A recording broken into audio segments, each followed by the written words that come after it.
ஒண்ணுமே இல்ல, உருவியாச்சு. இதுல புதுசா ஒரு வரி விதிக்க போறாங்களாம். விவசாயிகள் பயன்படுத்தக்கூடிய தண்ணீரை முறைப்படுத்தி அதுக்கு வரி விதிக்க போறாங்களாம். வரி வரி வரி வரி வரின்னு உருவி எரிஞ்சிட்டாங்க. அது என்னங்க நவீன வடிவத்துல நீர்ப்பாசனம்? அங்கதான் ஒரு ஆப்பு வச்சானுங்க. இன்னைக்கு என்ன தைரியம், நெஞ்செழுத்தம், தண்டித்தனம் இருந்தா நீங்க விவசாயிகளுடைய வாழ்வாதாரத்துல அடிமடியில கை வச்சிருக்கீங்க. விவசாயிகளுக்கு 2 மடங்கு அவங்க வாழ்வாதாரத்தை உயர்த்துவோம், வருமானத்தை உயர்த்துவோம்னு சொல்லிட்டு கோவணத்துல உருவிட்டு இருக்கீங்க.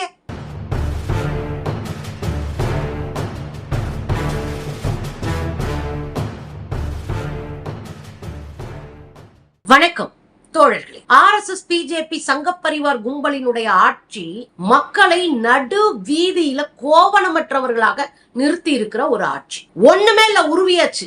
இதுல புதுசா ஒரு வரி விதிக்க போறாங்களாம். என்ன வரி? விவசாயிகள் பயன்படுத்தும் தண்ணீருக்கு வரி. எங்க வந்துட்டாங்க பாருங்க. ஆடி ஓடி அடிமடியில கை வைக்கிற கதையா வந்து நிக்கிறானுங்க. விவசாயிகள் பயன்படுத்தக்கூடிய தண்ணீரை முறைப்படுத்தி அதுக்கு வரி விதிக்க போறாங்களாம். நீங்க ஜிஎஸ்டி மூலமா மொத்தமா நம்முடைய வருமானத்தை அப்புறம் உறிஞ்சிட்டாங்க. ஒரு மாநிலம் வரி வசூல் செய்கிற உரிமையை பறிச்சு கொண்டு போய் மேல வச்சாச்சு. கல்வி உரிமையை பறிச்சு மேல கொண்டு போய் வச்சாச்சு. இந்த மாநிலத்துல இருக்கிற எல்லா உரிமைகளையும் தூக்கிட்டு போய் மேல வச்சாச்சு. அதிகாரத்தை பரவலாக்குனாதான் ஒரு நாடு வளரும். அதிகாரத்தை ஓரிடத்துல குவிச்சு வச்சா ஒரு நாடு வளராது.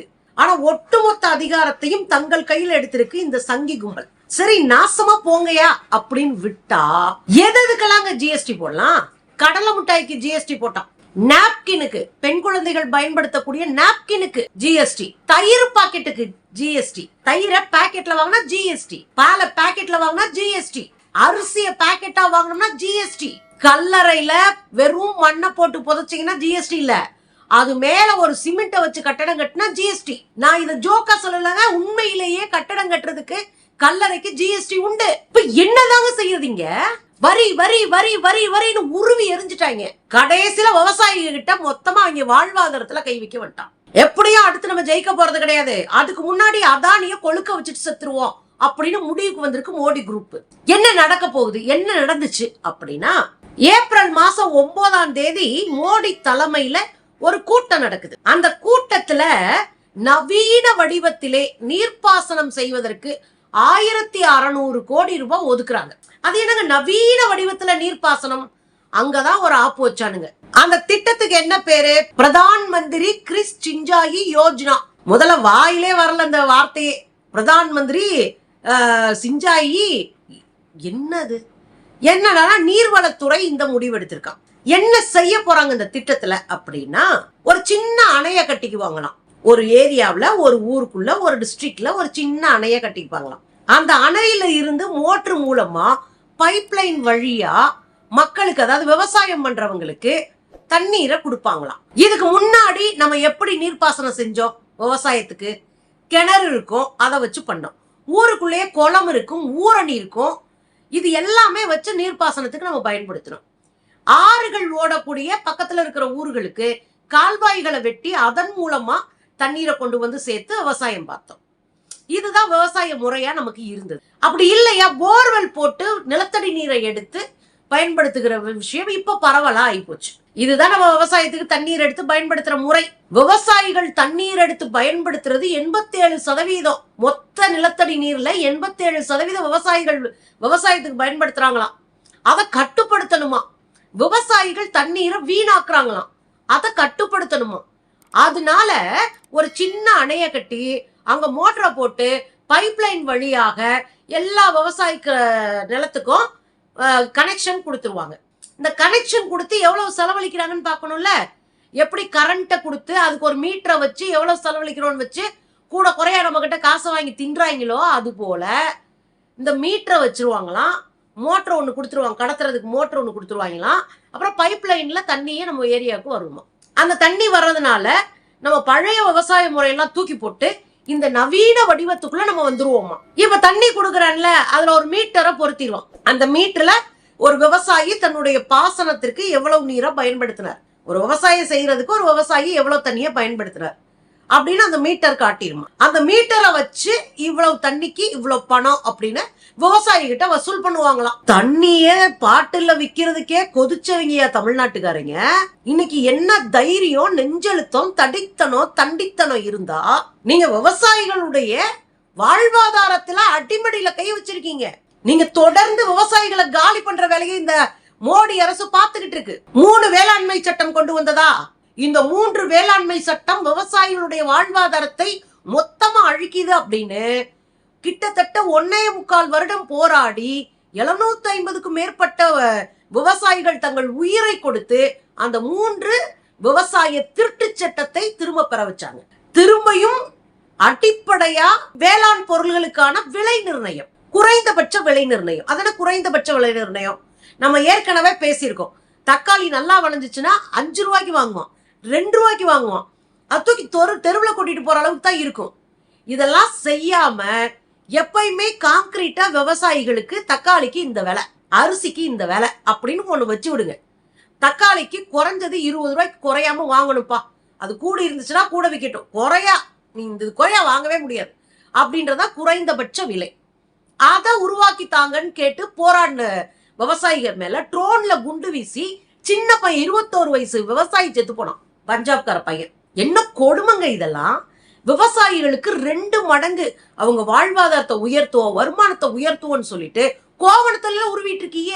விவசாய கடனை தள்ளுபடி பண்ணேன்னு சொல்றீங்க. 2014லயே உங்க தேர்தல் அறிக்கையில விவசாயிகளுடைய கடனை தள்ளுபடி பண்ணுவேன்னு சொல்லிவிட்டு நீங்க ஆள்ற மாநிலங்கள்ல மட்டும் விவசாய கடனை தள்ளுபடி பண்ணிவிட்டு நாம அடிச்சு கேட்ட போது விவசாயிகள் கடனை தள்ளுபடி செய்வது மாநிலங்களின் பொறுப்புன்னு கூச்சலாச்சலமா பேசுறதா மோடி அரசு. இதுல இன்னொரு வேலை என்ன பண்ணுச்சு தெரியுமா மோடி அரசு?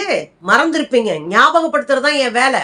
அத்தியாவசிய பொருள்களினுடைய பட்டியல இருந்து முக்கியமான அத்தியாவசிய பொருளை எடுத்துட்டாங்க. அத்தியாவசிய பொருள்னு குறிச்சிட்டாங்கன்னா அதை பதுக்கி வைக்க முடியாது, அப்புறம் ஒரு குறிப்பிட்ட காலத்துல விலையேற்றி விற்க முடியாது, அரசு கேள்வி கேட்கும், சட்டப்படி நடவடிக்கை எடுத்து அவங்க ஜெயில தள்ளலாம். இப்ப அத்தியாவசிய பொருள்கள்ல இருந்த உருளைக்கிழங்க தூக்கிட்டாச்சு, வெங்காயத்தை தூக்கியாச்சு, பருப்பை தூக்கியாச்சு, எண்ணெய தூக்கியாச்சு, எண்ணெய் வித்துக்களை தூக்கியாச்சு. இதெல்லாம் அத்தியாவசியம் இல்லையா?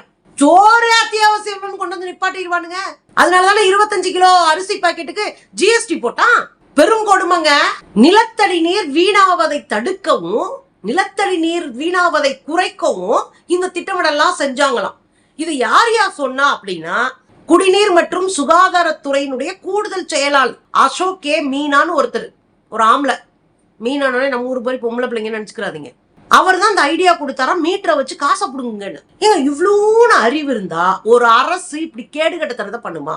ஏற்கனவே விவசாயிகள் 10 லட்சத்திற்கும் மேற்பட்டோர்கள் தற்கொலை செஞ்சிருக்கிறாங்க. ஏற்கனவே விவசாயிகள் நீர் ஆதாரமற்று போய் அப்படி வாழ்க்கையவே தொலைச்சிட்டு நிக்கிறாங்க.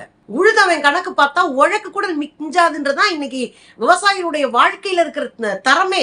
இதை மாத்தணும் தான் டாக்டர் கலைஞர் அவர்கள் முதலமைச்சரா இருக்கும் போது விவசாயிகளுக்கு, சிறு குறு விவசாயிகளுக்கு இலவச மின்சாரம் கொடுத்தாரு.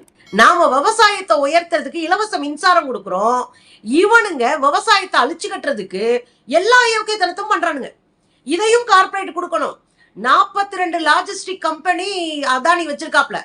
விவசாய பொருள்களை உற்பத்தி பண்றது, கருவிகளை இது பண்றது, அதை விற்கிறது, இதுக்கான logistic company 41 company, I think 42ன்னு நினைக்கிறேன் கம்பெனி அதானி வச்சிருக்கான். இப்ப அதானிக்கு இதையும் கொடுக்க போறான், தண்ணியை கொண்டு வந்து கொடுக்க. இங்கே பக்கத்துல இருக்கிற பாண்டிச்சேரியில மின்சாரத்தை விநியோகம் செய்கிற உரிமையை அதானி தான் கொடுத்திருக்கான். அதெல்லாம் விநியோகம் செய்வது, மீட்டர் பெட்டியை வச்சு மின்சாரத்தை கொடுத்து அந்த மீட்டரை பார்த்து கணக்கெடுத்து பணம் வாங்குற வேலை இது அரசு செஞ்சிட்டு இருந்தது. உற்பத்தியை யார் வேணாலும் செய்யலாம், எந்த நிறுவனமும் செய்யலாம். அவங்ககிட்ட இருந்து நம்ம அரசு வாங்கி விநியோகத்தை அரசு தான் செய்யும்.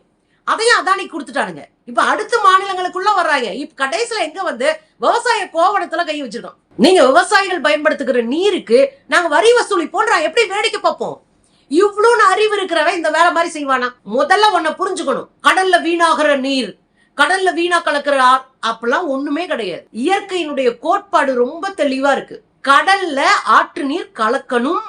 ஒரு குறிப்பிட்ட அளவு ஆற்று நீர் கடல்ல கலந்தாதான் பல லட்சம் வகையான உயிர்கள் உயிரோட இருக்கும். இல்லைன்னா உப்பு தண்ணி இன்னும் உப்பு ஏறி போய் அந்த உயிர்கள் செத்து போகும். அந்த உயிர்களுடைய தண்ணீரை வாழ்ற உயிர்களுடைய வாழ்க்கைய பேலன்சிங்கா வச்சிருக்கிறது ஆத்து தண்ணி போய் கலக்கிறதுனாலதான். கலக்கணும், கட்டாயமா கடல்ல ஆத்து தண்ணி கலக்கணும். அப்பதான் அங்க இருக்கிற பல்லாயிரக்கணக்கான பல லட்சக்கணக்கான உயிர்கள் பாதுகாக்கப்படும். ஒண்ணு, இது பேசிக்கா ஒரு மேகசினை படிச்சவன் கூட தெரியும். சரியா? ரெண்டாவது விஷயம், இந்த கால்வாயில தண்ணி போறதுல உனக்கு என்ன தண்ணி வீணா போயிருது? கால்வாயில போற தண்ணி நிலத்துல தானே போகுது. ரொம்ப சிம்பிள் லாஜிக் என்ன தெரியுங்களா?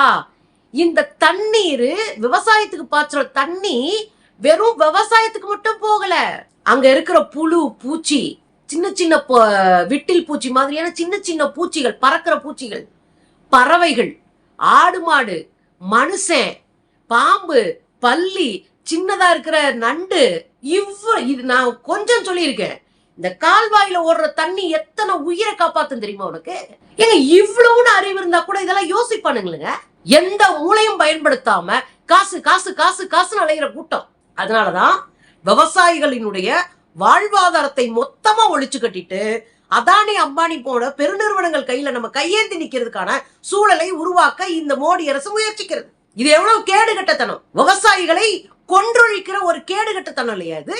தண்ணிக்கு காசு வாங்குற அரசாங்கம் விளங்குமா? அதைத்தான் மோடி இப்ப செய்ய போறாரு. இன்னும் என்னென்ன அயோக்கியத்தனம் செய்ய போறாங்களோ தெரியல. தமிழ்நாட்டைவாது பாதுகாக்க வேண்டிய அவசியம் இருக்கு. இந்த மோடி கும்பல்ல இருந்து, இந்த எடப்பாடி கும்பல்கிட்ட இருந்து தமிழ்நாட்டை பாதுகாக்க வேண்டிய தேவை இருக்கு. புரிஞ்சுக்கோங்க, இது சாதாரணம் கிடையாது. உள்ளூருக்குள்ள எவ்வளவு சண்டையும் போட்டுக்கலாம். ஆனா ஒருத்தன் அங்க இருந்து வந்து நம்ம நாட்டை சுரண்ட நினைக்கிறானா, நம்முடைய அடிப்படையில கை வைக்கிறானா, அவனை விடக்கூடாது. விவசாயிகள் மேல கை வச்சுட்டானா, உன் அடிப்படையில கை வச்சுட்டான்னு அர்த்தம். விவசாயி தான் இந்த நாட்டினுடைய முதுகெலும்பு. அதை உடைக்க ரெடி ஆயிட்டான்னா கார்பரேட்டுகளுக்கு அதையும் கைவிட போறான்னு அர்த்தம்.